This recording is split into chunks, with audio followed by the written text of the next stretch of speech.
Hoy vamos a ver la India en manos de los británicos.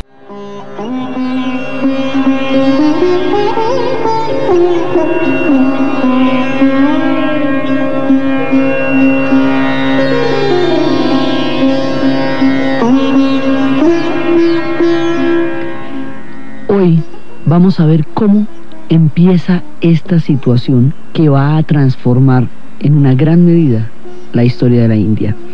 Estábamos viendo la vez pasada cómo había un momento en que el gran imperio mogol, toda la riqueza y el esplendor que el Islam conoció, experimentó y creó en la India, y que habían llegado como, invasores desde Kabul y habían construido un gran imperio que llegó también a puntos de esplendor y de tolerancia como otros influjos religiosos lo habían logrado antes en la India, solo que esta era una religión monoteísta, pero llegó con su propia riqueza y con su propia mirada del mundo, y le dio a la cantidad de gente que no tenía casta, cuyo ciclo vital en el mundo hindú era muy arduo, una segunda oportunidad sobre la igualdad del Islam. Cuando el gran imperio mogol, el último, de los imperios unificadores en términos de las historias que hemos visto, empieza a decaer, hay un ciclo en el cual se empieza a producir la decadencia. Hemos visto que la historia de la India es circular y que ellos tienen momentos de gran esplendor, de unificación, como el tiempo de Asoka, como el tiempo de los Guptas, y luego tienen periodos de caos y de desorden, y los suyos son ciclos. Cuando empezaba un ciclo de desorden, motivado por la decadencia del gran imperio mogol, cuando empezaba a presentarse una situación de empobrecimiento, porque la estructura del imperio empezaba a relajarse y a decaer, ahí llegan los británicos. Entonces llegan en el momentico en que los pueden coger corticos. De pronto, si llegan antes, la cosa no es tan así. Llegan con la historia que habíamos contado del médico, que el británico que llega donde uno de estos grandes emperadores y encuentra que su hija está enferma, el británico la cura de la fiebre, y el otro le dice que puede hacer por él. Entonces este dice: por mí, lo que llaman por mí, no, nada, pero yo tengo un barquito allí, y si me deja bajar las cositas que tengo en ese barquito y venderlas, pues eso sí se podría, como por mi país. Entonces, pues el gran dirigente no vio problema en que le dejara bajar las cositas del barquito, que tanto era. El barquito pertenecía a la Compañía de las Indias Orientales, East Indian Company, y era una cosa muy diferente la que el barquito contenía. El barquito contenía una tela, unos paños hechos en telares mecánicos y en máquinas, la manufactura. Estos ya no son las exquisitas sedas que vienen de la China, ante las cuales el ejército romano había quedado petrificado ante la sutileza de su vuelo al viento frente a los estandartes persas la primera vez que la vieron. Estas ya no eran los hermosos y maravillosos tapetes de Persia que contenían toda la cosmogonía de su civilización en cada uno de sus tintes y de sus nudos. Esto es otra cosa. Esto es una manufactura hecha en máquina. Esto es una producción industrial. Aquí viene la revolución industrial. Y lo que va a pasar con esto es una cosa muy diferente, porque lo que ellos van a querer es vender más que comprar. Todo el mundo llegaba a la India en busca de la pimienta, en busca de los condimentos, y las rutas de los condimentos y de las especias tenían en la India su objetivo final. Finalmente, el descubrimiento de nuestro territorio, lo que ellos llaman el descubrimiento de nuestro territorio, se hace buscando la India. Y por eso nos dicen indios a nosotros, por la búsqueda de la India, por las especias. Todo se hacía por las especias en el caso de los españoles, portugueses, holandeses o franceses, pero en el caso de los ingleses no. Los británicos no querían comprar, los británicos querían vender. Querían mercados para sus manufacturas. Entonces su interés era otro. Inclusive ellos habían pensado que el clima ideal para vender los paños era la China y no la India, tan extremadamente calurosa. Y trataron de llegar a la China por la vía del norte de América, que en ese momento era el corazón de su imperio, tratando de atravesar los grandes ríos, el San Lorenzo, y tratando de atravesar las penínsulas, pero como hay ríos tan grandes en el norte de América, en la parte del Canadá, ellos no sabían que esos no eran mares, y no se imaginaban que no eran mares que comunicaran a la China. Por eso hay gráficas mostrando cómo se iban vestidos de chino y hablando mandarín y se encontraban con los indios hurones del Canadá, y los indios hurones no entendían de qué se trataba eso, decía, ¿y estos qué? Mira, ¿qué querrá aquí o qué? Entonces, resulta que los ingleses querían llegar a la China a vender los paños, o a las Indias más orientales, hoy Indonesia. Pero llegan a la India y ven la posibilidad de comerciar, y esa posibilidad de comercio es la primera presencia británica. En un principio no hay un interés territorial. Entonces la primera parte de esto es la presencia de la Compañía de las Indias Orientales, y van llegando. Entonces primero llegan los barcos, y los barcos van a llevar las mercancías. Cuando los hindúes se dan cuenta que la premura de los ingleses de vender esas mercancías es muy grande, que cada tiempo que permanezca ese barco pone en riesgo la vida de sus tripulantes, la mercancía, los costos, entonces se ponen a regatear y se ponen digamos, a embolatarles la venta de las telas. Y esta situación hace que la Compañía de las Indias Orientales se vea en la necesidad de establecer factorías, como hacían los portugueses cuando llegaron al África. Las factorías consisten en, digamos, en pequeñas bodegas o pequeños stocks donde se puedan guardar las mercancías y se puedan vender directamente, para que haya un punto en tierra a partir del cual se pueda vender y abastecer los barcos, y no dependan enteramente de que el barco se haya dado la vuelta hasta allá y se devuelva de ahí hasta Londres. Entonces, las factorías son la primera parte, digamos, de la presencia británica. Pero resulta que por el nivel de caos que en ese momento estaba empezando a reinar en la India con la decadencia del gran imperio mogol, había que cuidar esas factorías, porque si se dejaban al descubierto podrían ser fácilmente saqueadas. Entonces mandan soldados británicos para cuidar las factorías. Entonces fíjese cómo es el ciclo. Primero, que si me deja llevar la telita, entonces yo llevo la telita. Segundo, que si me la deja guardar aquí, pero entonces ¿quién me la va a garantizar? Entonces venga, yo traigo mis soldados para que me cuiden la telita. Entonces ya vamos en que hay factorías y hay soldados británicos cuidándolas. Entonces la primera fase, eso se va convirtiendo poco a poco en una especie de estado, porque toda la infraestructura que la Compañía de las Indias Orientales tiene que meter para que eso funcione es cada vez mayor, cada vez más grande. Entonces, en ese momento, los británicos entran con un carácter comercial, no tienen en ese momento pretensiones territoriales, y además entran y se comportan como se comportaban muchas de las castas invasoras que habían llegado durante milenios a la India, o sea que ahí no había nada distinto. Tenían su propia vida, vivían bastante aislados, respetaban las tradiciones locales, se le hacían desfiles los días de las grandes fiestas religiosas, pues no había ningún problema. Digamos, los hindúes no ven con ninguna extrañeza la presencia británica allá, porque ya habían venido muchas otras presencias de muchos otros pueblos y se habían establecido y se habían quedado allá. Esto no era sustancialmente distinto de lo que ya les había pasado, y en la medida en que vivían una existencia bastante aislada de la del resto de su cultura, pues allá ellos, todavía no pasaba así nada particular. Un día un rajá, un rajá joven, inexperto, impulsivo, ambicioso, le dio por atacar a los británicos y meterlos en un hueco que tenía de muy poco espacio. Metió como 150 personas, 143 personas en un espacio mínimo, en un calabozo que lo llamaron el agujero negro de Calcuta. Y al otro día, cuando abrieron el calabozo, solo 23 habían sobrevivido. La historia del agujero negro de Calcuta, el ataque de este rajá a los británicos en ese punto, dio la justificación para una presencia militar mucho mayor.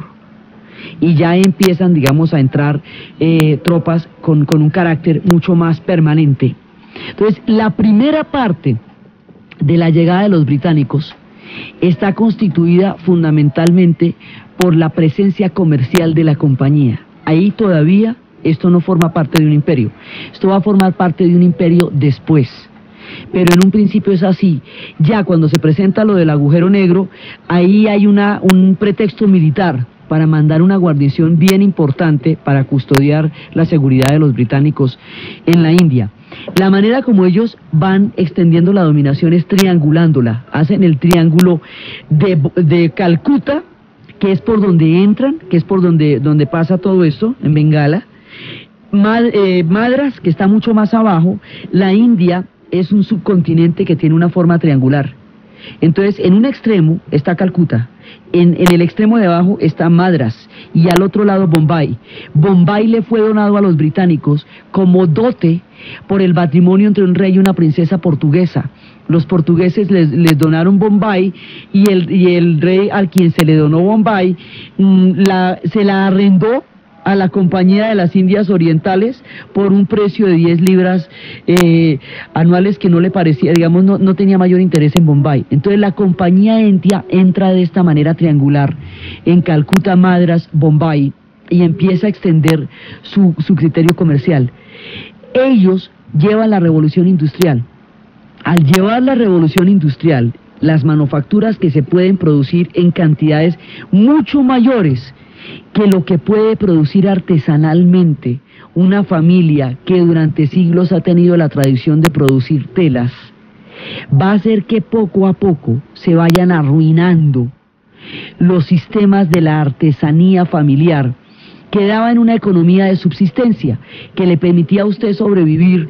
Estaba más pobre durante la época de las sequías y más próspero durante la época de los monzones, pero básicamente aguantaba, sin lujos, pero con lo necesario. Las familias y los clanes, a través de la producción artesanal, habían logrado sobrevivir durante siglos en la India. Con la llegada de una producción industrial, este mundo artesanal, que era el tejido económico y en mucha medida social de la India, va a quedar desarticulado y destruido, y eso va a producir hambre y va a producir niveles de miseria grandes que no se conocían antes, porque ya no pueden competir contra una forma nueva de economía que está recién inventada y que a ellos les toca casi de primera mano, la revolución industrial.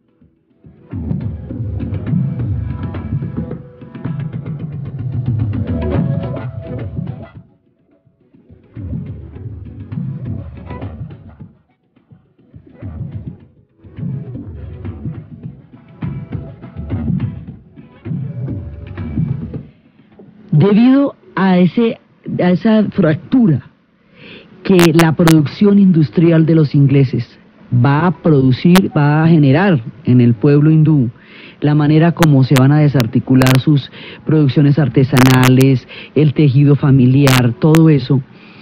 Debido a eso, a la ruina económica que eso supone, a la dependencia económica que se va a desarrollar de las manufacturas inglesas, es precisamente por eso que mucho más adelante Gandhi va a boicotear las manufacturas inglesas para reactivar la industria, la producción artesanal de telas de la India, como una manera no solamente de no depender de los ingleses, sino de reactivar los antiguos tejidos que unían a las familias alrededor de la fabricación y elaboración de estas telas teñidas y hechas a mano, con toda esta cantidad de ritos que significaban para las familias. Por eso es que uno de los hitos importantes en la campaña de independencia va a ser el boicot a las manufacturas inglesas, porque la llegada de las manufacturas inglesas desarticuló la forma como los hindúes producían. Y todo esto se hacía en nombre del progreso, porque se consideraba que lo industrial era el progreso y que la producción artesanal era arcaica, era anacrónica, y que no no correspondía a las eras en que el progreso se estaba tomando todo. Entonces la India va recibiendo el influjo de los británicos, y los británicos cuando llegan a la India, primero, aquí hay digamos, una cantidad de correspondencias y de contradicciones entre la admiración y el eurocentrismo europeo. Primero, ellos se sienten absolutamente admirados porque la India es colosal. Y como los europeos consideran, y mucho más en materia de colonización, las colonizaciones europeas consideraban que los pueblos eran civilizados en la medida en que tuvieran religión. Entonces, por eso fue que a los aborígenes en Australia los consideraron tierra nullis y no existentes, porque no encontraron en su vida cotidiana evidencias de religión, en la medida en que los aborígenes australianos tenían una religión interior, escrita en las piedras y en el desierto y no en templos. Y en África también consideraban que sus tótems no eran una forma elaborada de religión, sino paganismo. Cuando llegan a la India y ven las huellas de la religión escritas en la piedra que Asoka esculpió para mostrar a su pueblo el sentido de la tolerancia y la justicia, cuando ven el Taj Mahal, cuando ven estas piedras de donde se han sacado 200 toneladas de roca para tallar una piedra de bloque único que tiene un tamaño absolutamente descomunal, cuando ven la ritualidad de la India, pues no puedes decir que si civilización es religión, ellos no sean civilizados. Eso sí, difícil. ¿Sí? Bueno, entonces, muchos los descrestan. De todas maneras los descrestan porque imagínense una civilización así y empiezan a encontrar, experimentan una fascinación por toda la manera como ellos se relacionan con los animales. Los animales son muy importantes dentro del espectro hindú. Los monos, por ejemplo, cuenta la leyenda que un ejército de monos ayudó al héroe Rama a rescatar a su esposa Ravana del demonio. Como Rama es una encarnación de Vishnu, entonces desde entonces se venera a los monos, que tienen un papel importantísimo en las fábulas, en los relatos, y que piensan y hablan como humanos y se consideran de la más grande de las estirpes, y se consideran los mejores compañeros. Se habla de la leyenda del peligro de escuchar charlas malévolas, que había un mono y un cocodrilo que eran grandes amigos, y la esposa del cocodrilo sintió celos y le exigió el corazón del mono. Entonces el cocodrilo, con engaños, le hizo subir al mono a su espalda y trató de ahogarlo. El mono lo persuadió de que tenía otro corazón mejor en el bosque. Entonces el cocodrilo llevó al mono a la otra orilla. El mono inmediatamente salió corriendo, no le prestó el corazón, pero el cocodrilo perdió a un gran amigo. Para ellos los monos son muy importantes. Las aves para ellos son una inspiración del cielo y se relacionan con el poder celestial del sol. Y esa es la fuerza más grande que tiene la India. El sol es implacable y llena la tierra de sequía. Entonces hay una contraposición entre las aves, que son la potencia del sol, y las serpientes, que son la sinuosa forma de la lluvia que libera de la resequedad a los grandes suelos. Todos estos animales, los elefantes, dice la mitología que los elefantes volaban y eran esposos de las nubes, y que un día un grupo de elefantes se posó sobre una rama debajo de la cual había un santón enseñando a sus discípulos. La rama se rompió y al caer mató a varios de los discípulos, y el santón, encolerizado, pidió a los cielos que le quitaran las alas a los elefantes. Entonces así ocurrió, pero los elefantes y las nubes continuaron su amistad y siguen llevando antiguos compañerismos, y los elefantes hacen que las nubes descarguen su lluvia, y son los que traen las lluvias, y por eso son venerados, particularmente los elefantes blancos, que son los de los reyes. Las vacas, que son, digamos, lo que más comúnmente se conoce como la adoración de la India a los animales, representan la supervivencia. La leche en tiempos de hambre era fundamental. Las vacas son sagradas y los toros son la representación de Shiva en su fase de la fertilidad. Entonces, cuando los ingleses se encuentran con esto, cuando ven un tigre de Bengala de verdad, cuando ven los chacales, cuando ven esa innumerable cantidad de aves tan exóticas y tan maravillosas, se enamoran de la India, y Rudyard Kipling escribe el libro de las tierras vírgenes. Y en esos relatos va a contar la historia del libro de la selva, la famosa historia de Bagheera, de Mowgli, la famosa historia de los monos y los animales. En los relatos de Kipling hablan, sienten, piensan y tienen relaciones emotivas de lealtad y de camaradería y de miedo y de belleza como los humanos. todo ese universo mítico y hermoso que Kipling escribe en sus novelas y que lo va a llevar a ser Premio Nobel de Literatura, es su contacto con la India. Kipling va a representar el romanticismo que para los ingleses significa la India, la majestuosidad de los tigres, la imponencia, además porque se encuentran con unas historias maravillosas. Hay una aldea de tigres come hombres, esto es en la actualidad, esta aldea existe tal en este momento. En esa aldea los tigres se comen una parte importante de la población, pero esa aldea vive a la orilla de la selva y la selva le provee todo lo que necesita para comer. Los habitantes de la aldea se oponen desde todo punto de vista a que cacen o maten los tigres, porque el tigre custodia la selva que le da la vida a la aldea.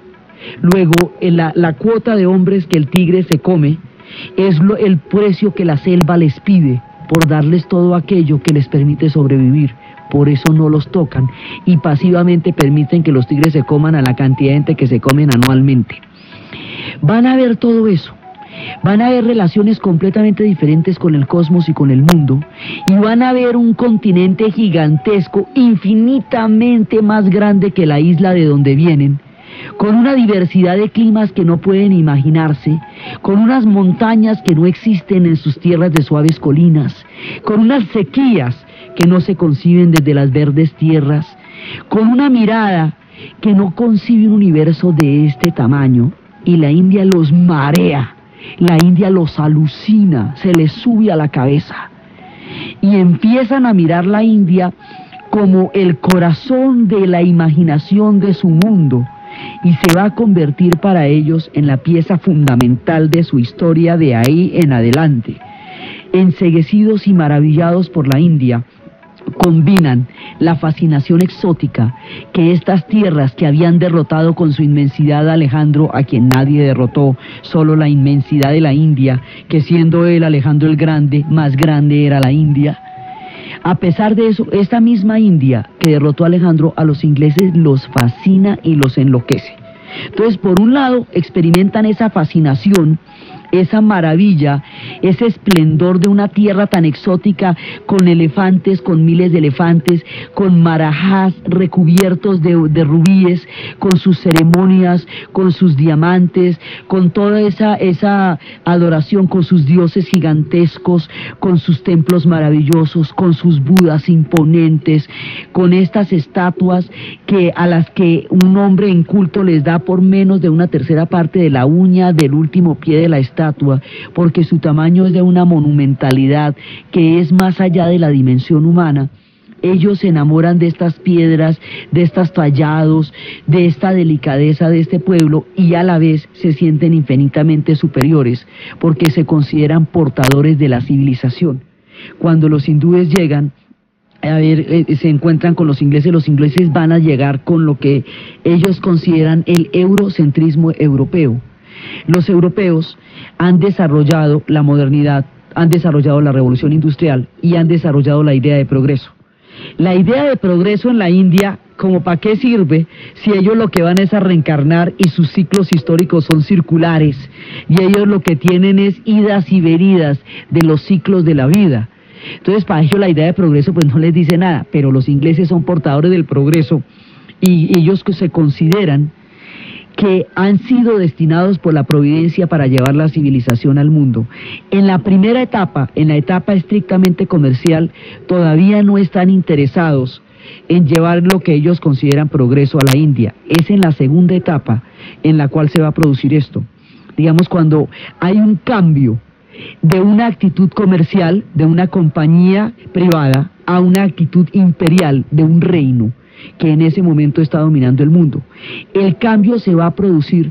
En un principio hay un personaje, porque la presencia británica en la India en un principio es muy individual, tiene un carácter muy particular, muy de negocios. Hay un hombre, Clives, que es el que va a montar, digamos, básicamente los fundamentos del imperio y que va...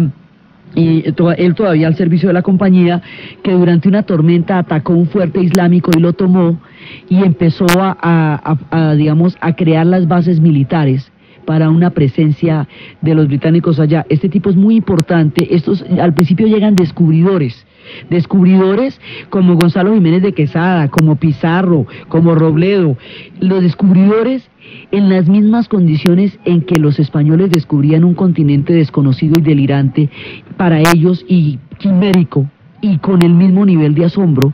En un principio hay descubridores que van a llegar a los grandes reinos, que en ese momento tenían ya siglos de antigüedad, y van a mezclar el asombro con la fortuna y la riqueza de llegar a Inglaterra convertidos en nababs, que era como se le llamaba a los hombres que habían amasado inmensas fortunas en la India y que llegaban cargados de pieles y de joyas, con miles de aventuras que hacían soñar a todos aquellos que desde la isla contemplaban las maravillas de los relatos de la India.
Los británicos experimentan esta impresionante fascinación por la India y empiezan a verse seducidos por todos sus encantos, pero desde la perspectiva del eurocentrismo como un sentido que ellos tenían o ellos creían de superioridad sobre otras culturas.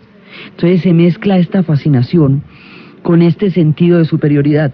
En un principio la empresa es puramente comercial y hay un momento, digamos, hay una primera etapa que va desde 1600 hasta mediados del siglo XIX.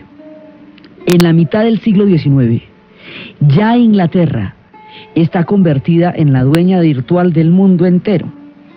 Entonces, en ese momento se va a presentar una rebelión que se conocerá como la rebelión de los cipayos, que eran los soldados reclutados por los británicos, pero nacidos en la India. Como la India es tan grande, los británicos allí aplicaron la política que aplicaron las formas de colonialismo europeo en el mundo entero. Divide y vencerás. Maquiavelo finalmente es europeo. Todo lo que hacían era indisponer un reino con otro, y como esto era una fragmentación de un montón de reinos, cada reino tenía el tamaño de un país, pero eran miles de reinos y miles de rajás y miles de marajás.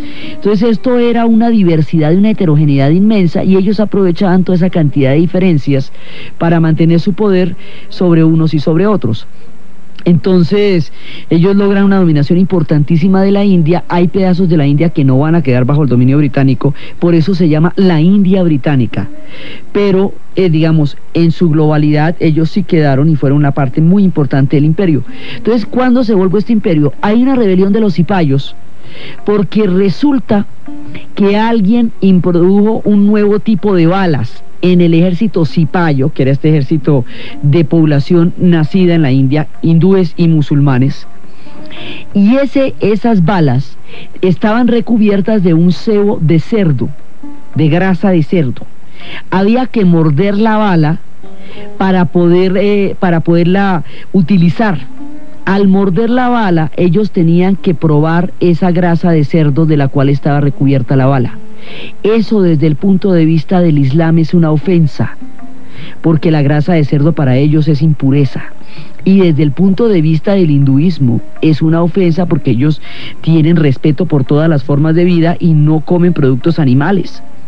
Entonces se negaron los cipayos a morder esas balas. Fíjese, un detalle cultural que nadie vio en su momento. Va a generar una rebelión enorme, la rebelión de los cipayos. Y esta rebelión de grandes proporciones va a servir para que los británicos sientan que la Compañía de las Indias Orientales, como una empresa privada, ya no puede mantener por sí sola el control de la India, que es hora de que el imperio le eche mano a eso. Y el imperio le echa mano y ya no van a ser una, digamos, una subsidiaria comercial de la Compañía de las Indias Orientales, van a ser una colonia del imperio británico, y estos son palabras mayores, y va a llegar el imperio británico con todos los hierros. Sí, y el oficial que estaba a cargo de lo de los cipayos era uno de los hombres que más conocía la India, y sin embargo el desconocimiento, digamos, el suceso que pasa con este problema cultural lo va a descabezar a él. A ellos, a los grandes conquistadores de la India les va a pasar como a los grandes conquistadores de América. Todos van a enfrentar en sus tierras olvido, desconocimiento, envidias, toda clase de cosas. Clive, el que creó el imperio, va a terminar suicidándose a punta de pleitos. Estos personajes van a tener unos destinos muy trágicos, después de que han hecho posible digamos, las redes que posibilitaran el imperio en la India. Entonces esto ya se vuelve del imperio británico, ya no es de la Compañía de las Indias Orientales, ya es una colonia oficial. Y como ya se ha presentado la independencia americana, porque antes de la India los americanos eran, digamos, Norteamérica era como el punto importante del imperio inglés, del imperio británico, pero ahora, como estos ya se han independizado hace rato, la India poco a poco va tomando la atención de los ingleses, de los británicos, hasta que se convierte en el corazón, el eje. La geopolítica se va a hacer a partir de ella, las decisiones que se toman por ella. El Medio Oriente lo terminan interviniendo porque era la ruta hacia la India. El paso Khyber lo terminan incluyendo en sus fronteras para evitar la expansión del ejército ruso, del imperio zarista, sobre los extremos de lo que hoy es Afganistán. El imperio zarista venía expandiéndose por el Asia Central, y la India, Pakistán no existía, Pakistán solo va a existir hasta el 47, hasta 1947, así que los límites del imperio británico llegaban hasta lo que es Pakistán. Cuando empiezan a sentirse amenazados por la expansión del imperio zarista, corren los límites, y por eso es que les hacen 3 guerras a los afganos por la India. Las 3 guerras es por mantener control sobre un territorio que consideran estratégico para impedir la expansión del imperio de los zares. Entonces, en una de esas guerras, cuando la pierden, corren la frontera del punto medio de Pakistán, donde quedaba en ese momento, al paso Khyber. Y el paso Khyber, que es el único de los estrechos por donde se puede cruzar la cordillera en ese punto, porque las alturas del Himalaya son imposibles y ahí no hay sino estrechos y pasos poquitos por donde usted puede pasar. El paso Khyber es absolutamente estratégico. Entonces ellos corrieron la frontera hacia el paso Khyber, y ahí metieron la tribu de los Pashtuns, que estaba entre Pakistán y Afganistán. Queda incluida en los dos países, mitad en un lado y mitad en el otro, por esta decisión de fronteras. Y eso hace que hoy, cuando hay toda esta cantidad de problemas en esa zona, los Pashtuns se sientan igualmente afectados por lo que les pasa en Pakistán como por lo que les pasa en Afganistán, porque es un mismo pueblo que quedó roto por una frontera, por los intereses de la India. Entonces la India cada vez va concentrando más atención del imperio británico. Todos los oficiales, administradores, empleados que van a llegar a la India llegan como voluntarios. Todo el mundo va allá en busca de fortuna. Cuando llegan a la India, empiezan ya en la fase del imperio, empiezan a fundar lo que dicen que pasa cuando se encuentran dos ingleses, un club.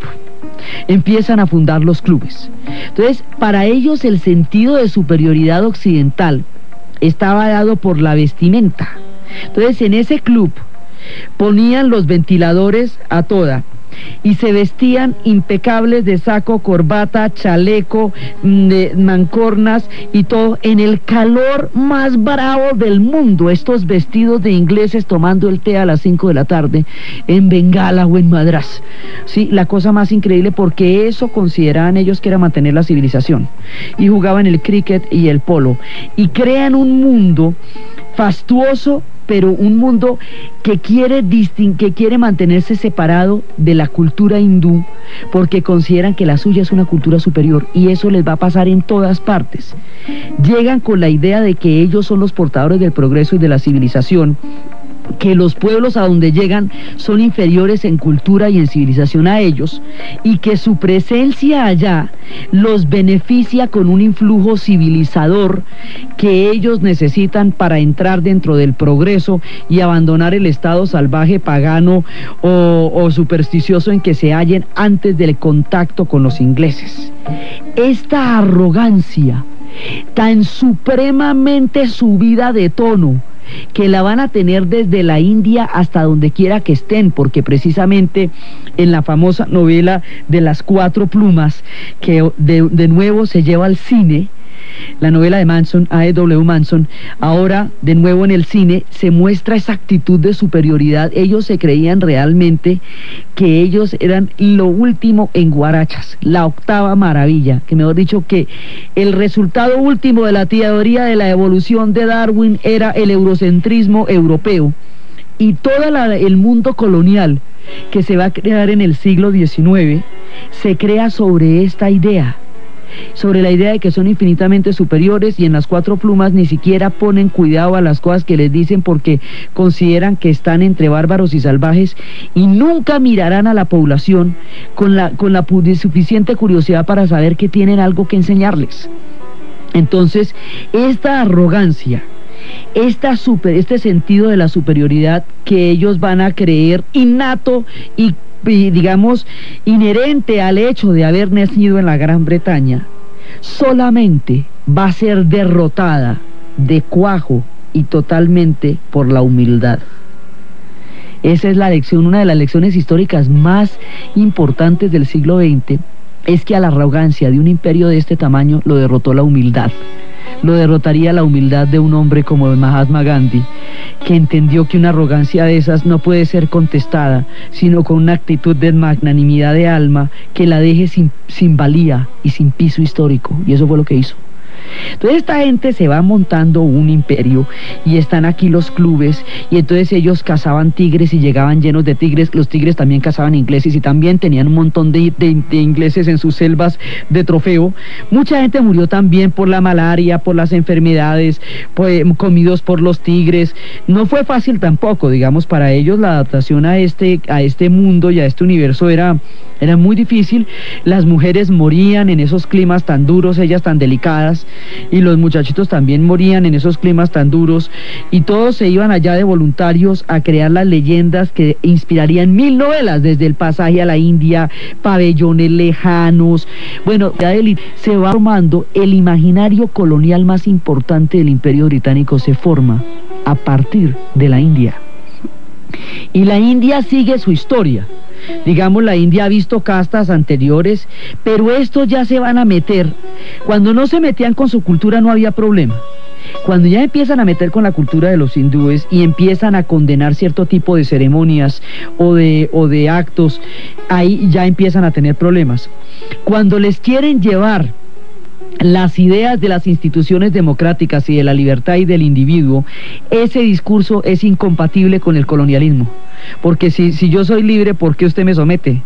Esas ideas de la libertad y del derecho del individuo, cuando se juntan en el Congreso Nacional Africano para dárselas a conocer a los hindúes, formarán el piso político del nacionalismo de la India.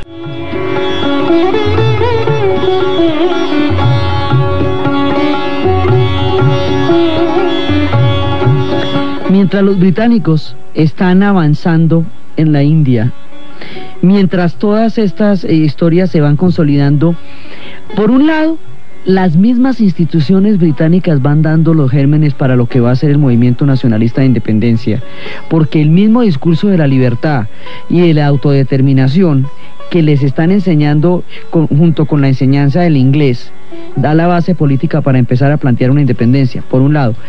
Por el otro lado, cada vez se aferran mucho más a la India, y hay un momento ya en la esplendorosísima era victoriana en que Victoria tenía el problema que ella era solamente reina de Inglaterra, mientras que, por ejemplo, tipos como Francisco José era el emperador de Austria-Hungría. A ver cómo le queda a usted el ojo. Entonces había varios gobernantes de Europa que eran emperadores. Entonces ella tenía que hacerse detrás de ellos en las ceremonias oficiales, siendo ella dueña del mundo. Entonces, para evitar estas incomodidades con Victoria y no ponerla en estos problemas de protocolo tan complejos, la nombraron emperatriz de la India. Y a ver, entonces ella queda emperatriz de la India, y ahí sí se puede sentar al lado de Francisco José, como corresponde a una señora que es dueña de medio mundo, con otro señor que es dueño de media Europa. Entonces así sí quedamos ya mucho más chéveres. Entonces esto se convierte, pues ella es emperatriz de la India, es el título que ostentaba Victoria, ¿sí? Y la India se convierte en el símbolo de la grandeza, del poderío y de la imaginación, y allá van todos y se hacen ricos los nababs, y luego van a llegar coronados de pieles y de rubíes, y las historias más impresionantes se tejen sobre eso. Y mientras tanto la India sigue con su gigantesca y colosal cultura que ellos invasores ya han visto venir y habrán de ver ir. Ellos, digamos, no, esto los afecta muchísimo, les afecta la economía, les afecta la política, les afecta, pero nunca los va a mellar como cultura. Su civilización es tan poderosa y tan supremamente fuerte que va a sobrevivir a más de 200 años de presencia británica allá, sin alterarse en lo esencial. Ellos seguirán siendo hindúes, ellos seguirán siendo musulmanes, tendrán una cantidad de instituciones políticas de los británicos, tendrán una influencia importante a nivel del pensamiento político, y el inglés va a unificar una lengua en la cual puedan hablar pueblos que profesan miles de lenguas. Y los trenes van a unificar, van a dar la posibilidad de recorrer esta inmensa India. Entonces va a haber infraestructura, va a haber un idioma, pero un idioma común, una lengua común para todos, pero lo esencial de la cultura, la India milenaria, sobrevivirá a los ingleses y a todos los demás. La India milenaria no va a ser tocada por este momento, sino que ellos van a continuar con sus mitos y van a hablar, por ejemplo, de la belleza de la elección de Damayanti. Damayanti era una mujer tan supremamente hermosa, y ella estaba enamorada de un príncipe, de un personaje mortal que se llamaba Nal, y ella estaba enamorada era de Nal. Entonces 4 dioses profundamente enamorados de Damayanti se disfrazan de Nal para seducirla y que se case con ellos. Entonces ella, que era una mujer muy astuta, los mira y se da cuenta que no están proyectando sombra y que no parpadean. Entonces, en ese momento se da cuenta que ellos no son su esposo, no son su prometido, sino que son dioses. Entonces, ¿cómo va a sortear ella esa situación de veneración y de obligación? Entonces ella lo que les va a decir es que ella agradece infinitamente el gran elogio que le han hecho de disfrazarse de mortales para temar su atención, que ella se siente profundamente honrada y que nada la hace sentir más magnífica que ese tributo de dioses, pero que ella no es quien para desposar a un dios, que no faltaría más que ella tuviera semejantes pretensiones, que ella solo es digna de un hombre mortal como ella, que es Nal. Los dioses, al darse cuenta de tan respetuosa astucia, no tienen más remedio que bendecir el matrimonio y permitirle que ande con Nal. Entonces ellos siguen con sus historias maravillosas, su cultura sigue. Yo no es que paren porque llegaron los británicos allá, no, ellos siguen siendo colosales. Y los británicos se relacionan desde su propio sentido de lo que es un imperio con este pueblo que tiene su propio sentido de lo que es una historia. Y esto es un encuentro entre grandes ahí, porque pues los dos son unos duros. Entonces siguen con sus maravillosas leyendas. Se habla de Savitri, que es la esposa perfecta, y Savitri, cuentan que Savitri le llegó un día a la muerte a llevarse a su marido, y Savitri empezó a perseguir al Señor de la Muerte y le dice: no se lo lleve. Y el Señor de la Muerte dice: mire, estas son cosas muy importantes, la muerte no tiene nada que ver con usted, y sus súplicas no le van a hacer ninguna mella a esta decisión. Le replica Yama, el Señor de la Muerte, dice: no, los caprichos suyos no tienen nada que ver. Entonces ella dice, lo seguiría donde vayas. Y el tipo dice, pero usted no puede cruzar el abismo entre la vida y la muerte, porque ese solamente puedo cruzarlo yo, ni siquiera los dioses pueden cruzarlo. Pero ella lo sigue y lo sigue. Entonces cuando va a entrar en el abismo, ella se le agarra y el tipo no puede entrar con ella ahí. Entonces empieza a decirle ella que tiene que devolverle a su marido. Entonces el tipo dice, no puedo, le puedo dar una fortuna, le devolveré los ojos a su suegro para que pueda ver y la sostenga. ¿De qué sirven los ojos de un padre que no puede ver a su hijo?, le contesta ella. Bueno, entonces haré que usted tenga muchos hijos. ¿De qué sirven los hijos de una madre que no tiene un padre para que los acompañe?, le contesta ella. Entonces le daré una fortuna. ¿De qué sirve una fortuna de una mujer que no tiene un hombre con quien compartirla?, le contesta ella. Y así a todo. Entonces el tipo, cuando la ve tan astuta y se da cuenta que no hay argumento que ella no sea capaz, en ese momento el tipo se da cuenta que la astucia y la fidelidad y la viveza y la rapidez mental de ella lo excede a él. Y cuando se da cuenta de eso, dice, bueno, está bien, te devuelvo a tu esposo y te dejo los regalos que te prometí. Y así Sivatri logra salvar a su esposo mediante la astucia de poner paradojas en la palabra de un dios que llevaba el mismísimo poder de la muerte. Los hindúes siguen siendo así. Y para solucionar los problemas entre hindúes y musulmanes, que eran sumamente tensos porque era un imperio que se había montado sobre otro, se habla de un gurú que se llamaba Nanak, que un día se hundió en un pozo y duró como 5 días y todo el mundo pensó que había muerto. Y dijo que se había encontrado con Brahma, y que Brahma no era ni hindú ni musulmán, solo Brahma. Entonces empezaron a seguirlo hindúes y musulmanes porque empezó a predicar la armonía y la concordia, y se convirtió en un gurú maravilloso. Y un día, cuando este hombre, que había pasado por muchos lados y había distribuido toda clase de pensamientos de concordia y de tolerancia, va a morir, hindúes y musulmanes se disputan qué van a hacer con su cadáver. Los musulmanes lo van a enterrar en la tierra con una mortaja viva para que la tierra lo regrese. Los hindúes lo van a quemar. Entonces él dijo, no, vamos a hacer lo siguiente, cada uno de ustedes me va a dar unas flores que va a colocar al lado mío cuando yo ya estoy en la posibilidad de morir, que era a los 72 años. Y las flores que se mantengan vivas por más tiempo dirán de qué manera me van a enterrar. Al otro día, cuando van a buscar las flores, el cuerpo ha desaparecido y las flores están igualmente vivas y esplendorosas de lado y lado. Con este acto, Nanak entiende que no hay privilegios ni entre hindúes ni musulmanes, porque su corazón era para ambos. Este es el origen de la secta de los Sikhs. Los Sikhs se reivindican dravídicos, o sea, primeros habitantes de la India, y quedan en el país del Punjab, en el estado del Punjab. Eso será un corazón de conflicto más adelante, pero en el siglo XVI aparecen los Sikhs dentro del gigantesco espectro religioso de la India. La India sigue pasando, sigue ocurriendo, sus leyendas siguen adelante, su civilización sigue explorándose, desarrollándose, y los británicos están ahí, y las dos cosas pasan al tiempo.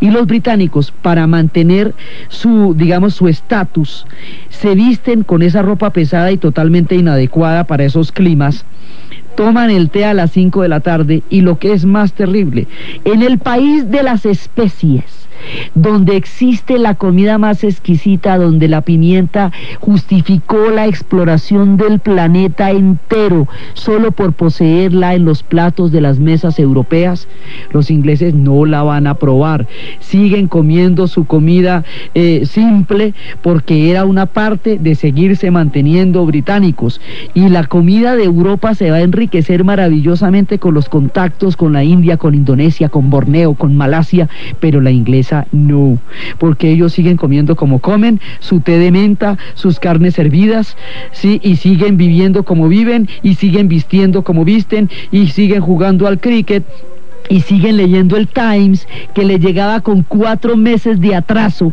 de lo que estaba pasando en Londres, de aquellos últimos debates de la última vez que estuvieron allá, a una tierra donde muy probablemente ni siquiera volverían. Ellos siguen viviendo en Londres en el esplendor de la India. Entonces la India les da un escenario muchísimo más grande, pintoresco, colosal y maravilloso, para seguir siendo exactamente tan ingleses como son debajo del Big Ben a las 12 del día. Entonces se mezclan estas dos actitudes tan supremamente complejas, una civilización de este tamaño, habitada por estos señores de club, estos señores como Phileas Fogg, el de La Vuelta al Mundo en 80 días, de la novela de Julio Verne, que estaba, el mundo ponía, todos ponían sus relojes por la hora en la que Phileas tenía su reloj, el hombre de la exactitud, el que tenía una medida para todo, y que va a atravesar la India y a salvar a una princesa del Satí, que es el rito de quemar a las viudas cuando morían sus maridos. Estos personajes van a estar plagando, están en toda la literatura y en toda la imaginación y en todo el mundo que los ingleses van a percibir de la fantasía de la India, pero sobre los términos absolutamente británicos. En algún momento, esta manera de querer seguir siendo ingleses en la India y ver a los hindúes y a los musulmanes como personas de menos nivel de civilización que ellos, cuando la civilización que encuentran es infinitamente más antigua y más compleja que aquella que ellos en ese momento tenían, se va a encontrar en un punto de contradicción donde va a ser imposible mantener esas dos formas de habitar un mismo universo. Eso nos va a llevar a los movimientos de independencia, junto con las ideas políticas que los ingleses han llevado y las instituciones de las cuales se sienten tan orgullosos. La combinación de las ideas políticas de los ingleses con la profunda espiritualidad de la India, con la sabiduría de un hombre que supo entrelazar las fuerzas del espíritu, las fuerzas de la inteligencia, las fuerzas de la política y las fuerzas de la humildad, y que va a llevar a la India a su independencia, es lo que vamos a ver en el siguiente programa, y estaremos hablando del más grande de todos, del alma grande, del Mahatma Mohandas Karamchand Gandhi. Entonces, desde los espacios de la inmensa India, de la fabulosa Bengala, de las aventuras con los tigres, de los partidos de cricket, de las novelas de Kipling, de la hermosa perseverancia de las diosas para seguir manteniendo el amor de su marido por entre el halago de los dioses o por entre las partes oscuras del reino de la muerte, desde la maravilla de esos esplendores de los marajás, de todos estos reinos que florecen al alba del amanecer en el tiempo de los imperios, en la narración de Ana Uribe, en la asistencia técnica César Moreno, y para ustedes feliz domingo. La decadencia del gran imperio mogol, cuando empezaba a presentarse una situación de, digamos, de empobrecimiento, porque la estructura del imperio empezaba a relajarse y a decaer, ahí llegan los británicos. Entonces llegan en el momentico en que los pueden coger corticos. De pronto, si llegan antes, la cosa no es tan así. Llegan con la historia que habíamos contado del médico, que el británico que llega donde uno de estos grandes emperadores y encuentra que su hija está enferma, el británico la cura de la fiebre, y el otro le dice que puede hacer por él. Entonces este dice: por mí, lo que llaman por mí, no, nada. Pero yo tengo un barquito allí, y si me deja bajar las cositas que tengo en ese barquito y venderlas, pues eso sí se podría, como por mi país. Entonces, pues el gran dirigente no vio problema en que le dejara bajar las cositas del barquito, que tanto era. El barquito pertenecía a la Compañía de las Indias Orientales, East Indian Company, y era una cosa muy diferente la que el barquito contenía. El barquito contenía una tela, unos paños hechos en telares mecánicos y en máquinas, la manufactura. Estos ya no son las exquisitas sedas que vienen de la China, ante las cuales el ejército romano había quedado petrificado ante la sutileza de su vuelo al viento frente a los estandartes persas la primera vez que la vieron. Estas ya no eran los hermosos y maravillosos tapetes de Persia que contenían toda la cosmogonía de su civilización en cada uno de sus tintes y de sus nudos. Esto es otra cosa, esto es una manufactura hecha en Indonesia. Pero llegan a la India y ven la posibilidad de comerciar, y esa posibilidad de comercio es la primera presencia británica. En un principio no hay un interés territorial.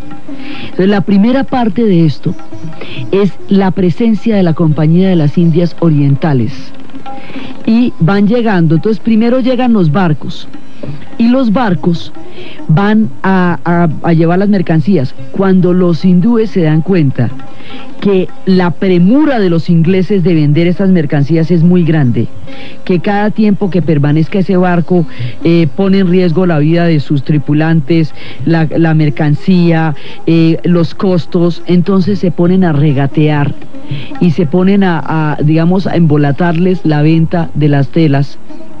Y esta situación hace que la Compañía de las Indias Orientales se vea en la necesidad de establecer factorías, como hacían los portugueses cuando llegaron al África.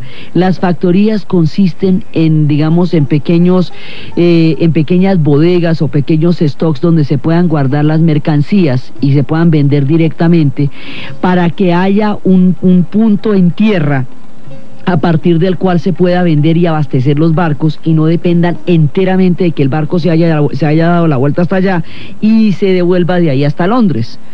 Entonces las factorías son la primera parte, digamos, de la presencia británica, pero resulta que por el nivel de caos que en ese momento estaba empezando a reinar en la India con la decadencia del gran imperio mogol, había que cuidar esas factorías, porque si se dejaban al descubierto podrían ser fácilmente saqueadas. Entonces mandan soldados británicos para cuidar las factorías. Entonces, en Maquiná, esto es una producción industrial. Aquí viene la revolución industrial.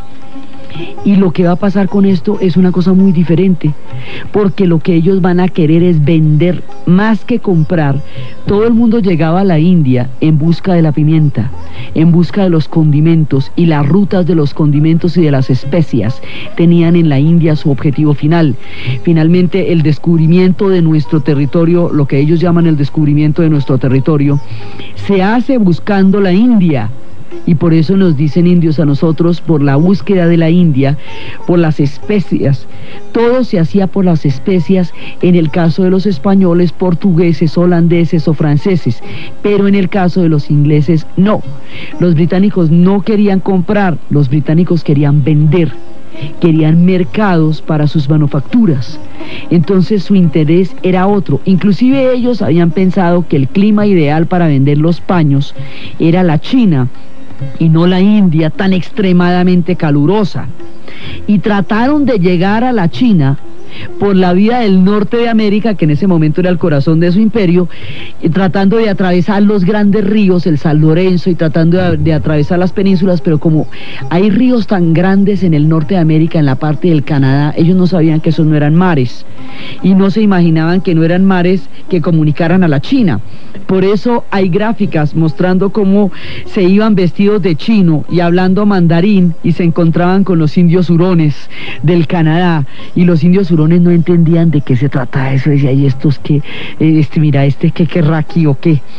Entonces resulta que los ingleses querían llegar a la China a vender los paños, o a las Indias más orientales. Hoy vamos a ver la India en manos de los británicos.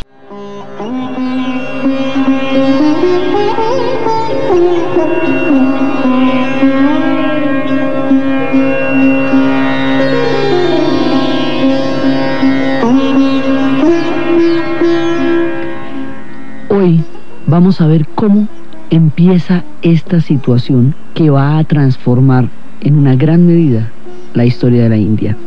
Estábamos viendo la vez pasada cómo había un momento en que el gran imperio mogol, toda la riqueza y el esplendor que el Islam conoció, experimentó y creó en la India, y que habían llegado como, digamos, habían llegado como invasores desde Kabul y habían construido un gran imperio que llegó también a puntos de esplendor y de tolerancia como otros influjos religiosos lo habían logrado antes en la India, solo que esta era una religión monoteísta, pero llegó con su propia riqueza y con su propia mirada del mundo, y le dio a la cantidad de gente que no tenía casta, digamos, cuyo ciclo vital en el mundo hindú era muy arduo, una segunda oportunidad sobre la igualdad del Islam.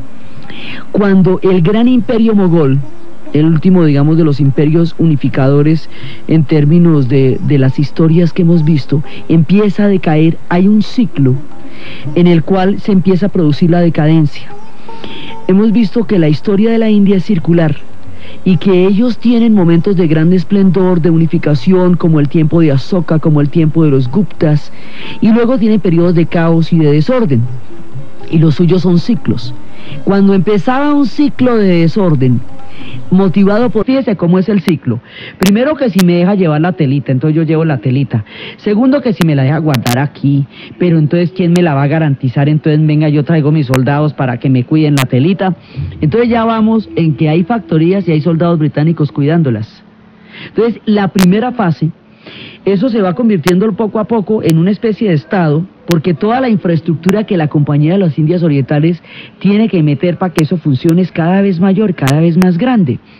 Entonces, en ese momento, los británicos entran con un carácter comercial, no tienen en ese momento pretensiones territoriales, y además entran y se comportan como se comportaban muchas de las castas invasoras que habían llegado durante milenios a la India, o sea que ahí no había nada distinto. Tenían su propia vida, vivían bastante aislados, respetaban las tradiciones locales, se le hacían desfiles los días de las grandes fiestas religiosas, pues no había ningún problema, digamos, los hindúes no ven con ninguna extrañeza la presencia británica allá, porque ya habían venido muchas otras presencias de muchos otros pueblos y se habían establecido y se habían quedado allá. Esto no era sustancialmente distinto de lo que ya les había pasado, y en la medida en que vivían una existencia bastante aislada de la del resto de su cultura, pues allá ellos, todavía no pasaba así nada particular. Un día un rajá, pero un rajá joven, inexperto, impulsivo, ambicioso, le dio por atacar a los británicos y meterlos en un hueco que tenía de muy poco espacio. Metió como 150 personas, 143 personas en un espacio mínimo, en un calabozo que lo llamaron el agujero negro de Calcuta, y al otro día, cuando abrieron el